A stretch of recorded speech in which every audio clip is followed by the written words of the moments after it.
معاون خصوصی برائے اطلاعات و اعلیٰ تعلیم کامران بنگش کے ہمراہ پریس کانفرنس کرتے ہوئے وزیر آبپاشی لیاقت خان خٹک نے محکمہ آبپاشی خیبر پختونخوا کی 2 سالہ کارکردگی رپورٹ پیش کر دی۔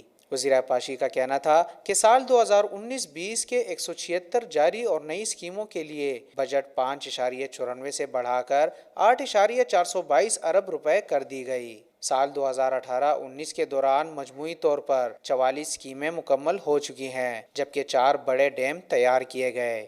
مالی سال 2018-19 کے دوران مجموعی طور پر 44 نئی اسکیمیں مکمل ہو چکی ہیں۔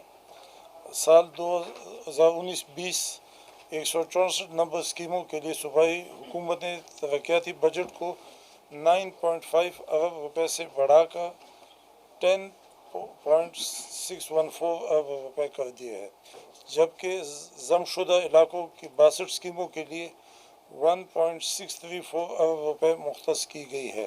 پریس کانفرنس سے خطاب میں معاون خصوصی برائے اطلاعات و اعلیٰ تعلیم کامران بنگش نے عوام کو نئی خوشخبری سنا دی۔ کہتے ہیں 25 اکتوبر کو BRT بس سروس ضروری مرمت کے بعد دوبارہ بحال کر دی جائے گی۔ یہ کمنٹ کیا ہوا ہے کہ 25 اکتوبر تک یہ وہ ان کو فکس کریں گے، بائی ایئر شپمنٹ وہ آ رہے ہیں اور گریجولی ان کو کریں گے، اور انشاءاللہ بائی 25 اکتوبر دوبارہ گاڑیاں جو ہے کوریڈور کے اوپر۔ وزیر آبپاشی لیاقت خان خٹک کا کہنا تھا کہ ضم اضلاع کے بڑے منصوبوں کو جلد ہی انجام دینے کے منصوبے سمیت چھوٹے آبی ذخائر، چیک ڈیمز، آبپاشی کے چیلر، سیلاب سے بچاؤ کے کاموں اور ٹیوب ویلوں کی تنصیب پر کام شروع ہے۔